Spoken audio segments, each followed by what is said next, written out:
At the St Patrick's Day Mass at St Mary's Cathedral on Monday, we sang that old standard, Faith of Our Fathers, which reminds us that our fathers chained in prisons dark were still in heart and conscience free. And I started thinking about conscience and the connection between conscience and the state. Orwell explored this theme in 1984 and the way in which it is the individual conscience which is often the only thing which those resisting a totalitarian state can maintain, and that a state which seeks total control will always work to reduce, minimise and eliminate individual conscience. While Orwell's work was a thought experiment, Alexander Solzhenitsyn chronicled the reality of the conflict between the individual and the totalitarian state in the Gulag archipelago. Speaking from his personal experience as a prisoner in the Gulag, he says, "How can you stand your ground when you are weak and sensitive to pain? When people you love are still alive? When you are unprepared? What do you need to make you stronger than the interrogator and the whole trap? You must put your cosy past behind you. You must say to yourself, 'My life is over. I shall never return to freedom. I am condemned to die. I no longer have any property. For me, those I love have died, and for them I have died. From today on, my body is useless and alien to me. Only my spirit and my conscience remain precious and important to me.' Confronted by such a prisoner, the interrogation will tremble. Only the man who has renounced everything can win that victory." This is a powerful description of the role and the power of conscience and the importance in a free society of protecting the individual conscience.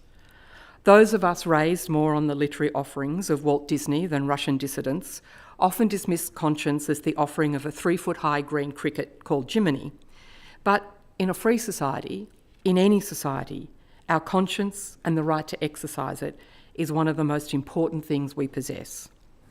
Our free society relies on us to form our conscience, essentially our ability to self-regulate and know right from wrong, and to do right because it is right, not because we are scared of punishment.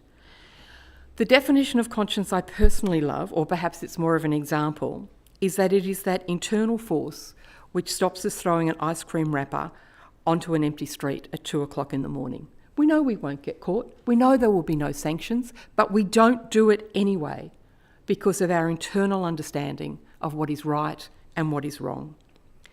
And the consequences of lack of conscience, of doing what you can get away with rather than what is right.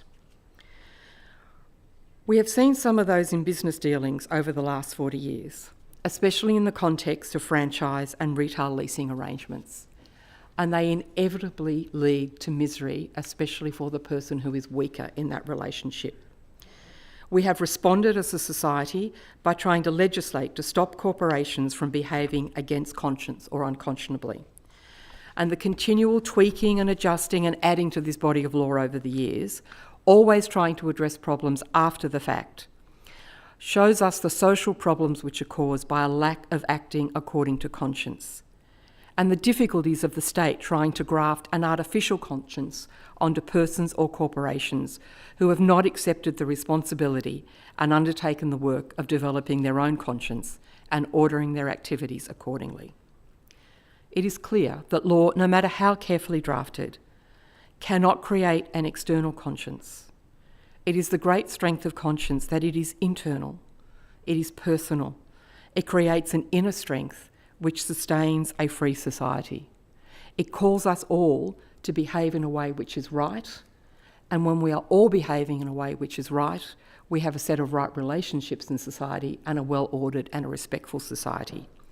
Without conscience, this is very difficult to maintain without external force, which is rarely successful. It is totalitarianism which seeks to limit conscience, because as Orwell and Solzhenitsyn and the Irish martyrs have all taught us, it is the only thing which a totalitarian state should really fear. So perhaps the best thing we can do to defend our freedoms is to protect at all costs our right to maintain our own conscience and to act according to our conscience. The Honourable John Ruddock.